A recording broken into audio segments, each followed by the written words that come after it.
too early to tell. I mean, as you heard in court, we're engaging in plea discussions. It may end up with a plea, it may not. Puede que sí, puede que no, pero todo apunta a que se va a declarar culpable. 7 meses de esta declaración de parte del abogado de Ovidio Guzmán. Puede que sí, puede que no.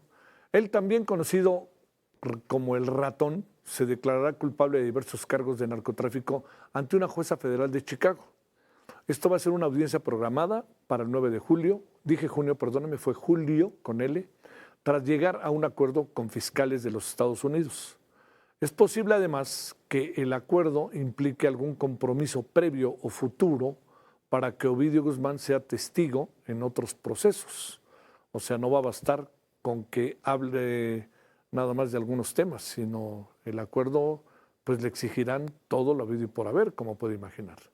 La Corte ordenó a los fiscales federales que 3 días antes de la audiencia del 9 de julio, como máximo, se envíe a la jueza Sharon Coleman una copia de este acuerdo. Bueno, recordemos que la audiencia de Joaquín Guzmán López, hermano de Ovidio Guzmán, ella está prevista 1 mes y 7 días antes, el 2 de junio. Guzmán López está acusado en Estados Unidos de cargos como conspiración para exportar narcóticos, lavado de dinero y posesión de armas de fuego. En buena medida se habla de que el llevar al Mayo para allá pues pasa por este asunto de Ovidio. Por algo el hermano de el Ratón de Ovidio pues llevó a cabo esta traición, ¿no? Para ponerlo, para poder negociar. Eso es lo que son las primeras hipótesis. Este es Joaquín Guzmán López, el hermano que pues se llevó en un avión, ni más ni menos, y a él también se llevó a el Mayo Zambada. En otros asuntos, ahí mismo, elementos de la Armada de México y de la Fiscalía General de la República aprendieron a Jesús Guzmán Castro, alias el Chuy o el Narizón, identificado como operador de Ismael el Mayo Zambada. Esta persona cuenta con un orden de aprehensión con fines de extradición a Estados Unidos por conspiración y distribución de cocaína. Se le relaciona con los delitos de asociación delictuosa contra la salud y operaciones con recursos de procedencia ilícita. Es un personaje importante, el que detuvieron el día de hoy. Bueno, hablemos sobre este acuerdo de Ovidio Guzmán. Le agradecemos a Javier Oliva Posada, profesor e investigador de la Facultad de Ciencias Políticas y Sociales de la UNAM. Javier, te saludo con mucho gusto. Gracias por tu tiempo. ¿Cómo te ha ido? Buenas noches. Muy bien, muchas gracias, Javier. Ya estamos en la recta final del semestre en la UNAM. Sí. Muy contentos. Gracias por la oportunidad. ¿Cuándo acaba, Javier? Exactamente el viernes 23 de mayo termina el semestre. ¿Y entran exámenes? A exámenes de primera y segunda vuelta. Así es. Segunda vuelta. ¿Y regresan en qué? El 11 de agosto. El 11 de agosto. Tienen 2 meses de vacación más o menos, ¿no? Escolares, la UNAM sigue funcionando. Sí, la UNAM sigue funcionando, sí, pero escolares 2 meses, sí, tendrán 1 semana o 2 semanas toda la UNAM, ¿no? Máximo de descanso. 2 semanas. ¿No? Sí, como siempre. Así es. Bueno, a ver, Javier, ¿cómo ves todo esto? Que de alguna manera era previsible, ¿no, Javier? ¿No tienes esa impresión?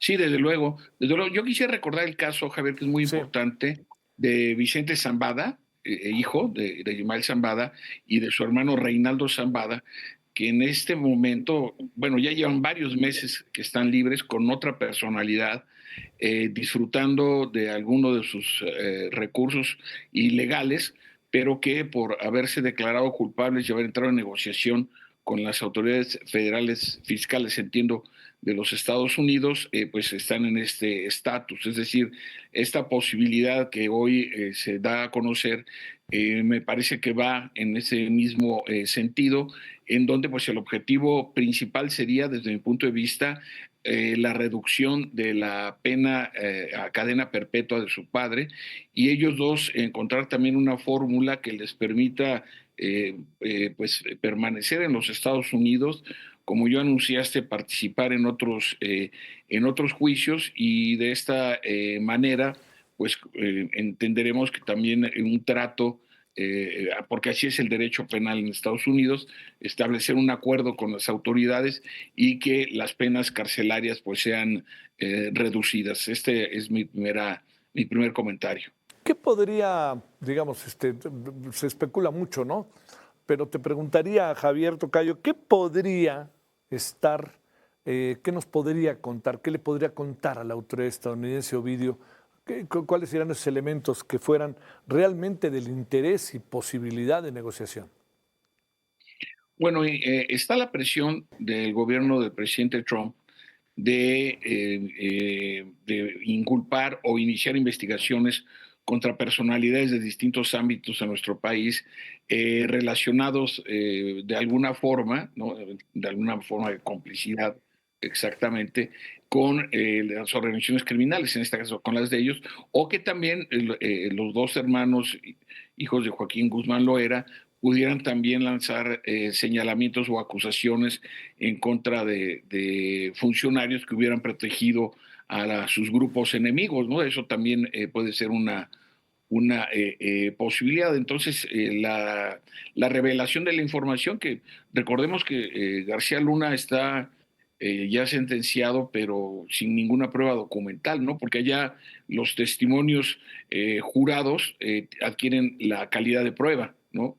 En México, para poder acusar a cualquier persona de un delito, el que fuere, pues se necesitan pruebas fehacientes que lo lleven a ser sentenciado. Allá no. Entonces, los dichos de dos tan importantes cabecillas del crimen organizado, sin dejar de lado, desde luego, cuando comiencen o se reanuden las audiencias de Ismael Zambada, pues evidentemente la especulación de que sean revelaciones que tengan que ver sobre todo con el ámbito de la política, ¿no? Política local, estatal, probablemente federal, no lo sé, pero pues sabemos que el crimen organizado tiene posibilidades de prosperar cuando hay algún tipo de relación con el poder político local. Oye, ese es un asunto importantísimo. Es decir, estas son las cosas que además a Estados Unidos particularmente le interesan. ¿Qué podría pasar? ¿Qué supones que acabaría pasando con una sentencia de esta naturaleza? ¿Se queda como testigo protegido o ahí viene el gran proceso de negociación? Y te diría, el gobierno mexicano en esto es un simple espectador, supongo, ¿no?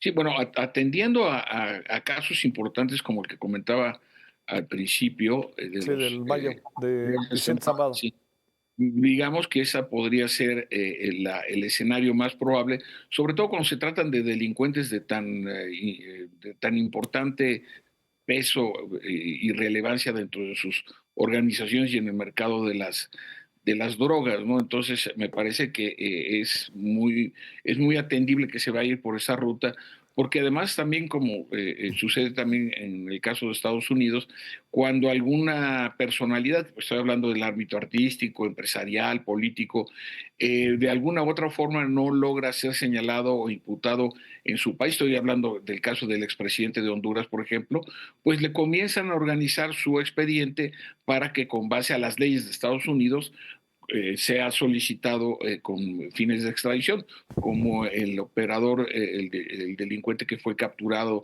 en Culiacán y que está reclamado por los Estados Unidos con fines de Extradición. extradición. Sí. Entonces, la cuestión es armar la acusación con los elementos probatorios suficientes y entonces proceder a hacer la solicitud al gobierno mexicano. ¿Es un personaje importante en la estructura del narcotráfico Ovidio o era la generación que apenas empezaba a irrumpir, Javier? Bueno, es que estaba justo, desde mi perspectiva, estaba a mitad de ese proceso, pues, una vez que su padre ya había sido sentenciado y ellos mantenían esta actividad. Recordemos aquella operación que fue exitosa. El ejército mexicano sí detuvo a Ovidio Guzmán. Lo que pasa es que el expresidente López Obrador en aquel momento, él mismo lo dijo 2 o 3 veces en sus entrevistas matutinas, había dado la orden que se le liberara por la precaución o el temor de que hubiera pues una cantidad importante de muertos en las calles de Culiacán inocentes, ¿no? Entonces, sí es un objetivo importante, desde luego, y en ese sentido la información que pueda aportar pues va a ser de mucha importancia. Él es uno de los personajes que debe de saber con todo detalle el motivo por el cual se llevaron al Mayo Zambada, ¿no? Desde luego que las negociaciones tenían que ver con eso, es decir, esta sustracción, ¿no? Fuera de los acuerdos entre México y Estados Unidos que no van a informar. Es que eso es no conocer cómo funcionan. Sí. No van a informar, no lo van a hacer. Entonces, exponen la integridad de sus agentes, en fin, modos de operación, etcétera. Es como hoy el espectacular rescate de los... Qué bárbaro, Javier. Qué cosa, sí, ¿no? de los venezolanos retenidos en Argentina y salieron todos y están en Estados Unidos. Esas operaciones se le llaman operaciones encubiertas, ¿no? Ujú. Y fue todo un éxito, sin un tiro y sin mayor cuestión, pues ya se encuentran allá en Argentina. Entonces, eso ya lo hicieron los Estados Unidos de una manera análoga, no parecida a lo que hicieron con Zambada y con Joaquín Guzmán López. Entonces, sí me parece que la aportación de esta información que puedan dar no uno o dos hijos de Joaquín Guzmán, me parece que va en la negociación de buscar alguna flexibilización en las condiciones que se encuentra recluido su padre. Oye, entre paréntesis, es un escándalo, lo de Venezuela. Qué bárbaro. Oye, ahora sí que en sus propias narices, además, porque oye, se metieron, lo sacaron, lo subieron, yo supongo, un coche, y luego se los llevaron a algún lugar, tomaron un helicóptero y vámonos, o algo así, ¿no? Sí, son de esas operaciones que podemos deducir cómo son, pero difícilmente vamos a saber.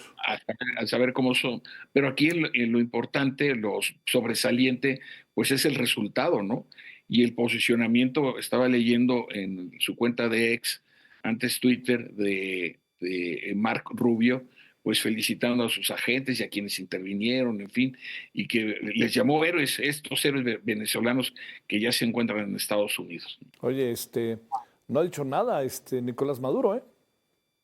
Pues es que pues deben pensar bien lo que van a decir, porque estas salidas a veces precipitadas para hablar de estos exordios del nacionalismo, en fin, con un problema tan serio en donde jamás mostró las actas del resultado de las elecciones presidenciales, ¿no? Entonces sí, veremos cómo reaccionan en las próximas horas y sobre todo la reacción también o la secuencia que va a haber en el gobierno de Estados Unidos luego de esta, pues para ellos exitosa operación, un fracaso para los servicios de inteligencia del gobierno de Maduro. Sí. Oye, y a ver qué dice mañana la presidenta, ¿no?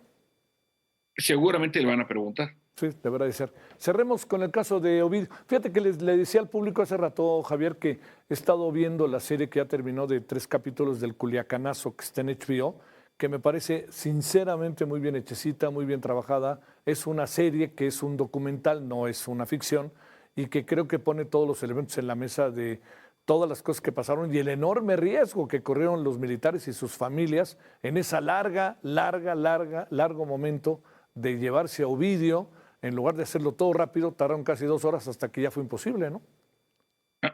Así es. Sí, hace poco se dio a conocer por un asunto de solicitud de transparencia el número de soldados que desafortunadamente cayeron en cumplimiento de su deber y que, bueno, fue una operación muy peligrosa, bien planeada y que, pues, en esos términos, pues, el documental, que no lo he visto, pero lo voy a ver a propósito de estos pasajes de la historia reciente de México. Te mando un gran saludo, Javier Oliva. Muchas gracias que estuviste con nosotros. Que descanses. Igualmente, Javier, muchísimas gracias por el espacio. Saludos al equipo en el estudio. Gracias, muchas gracias.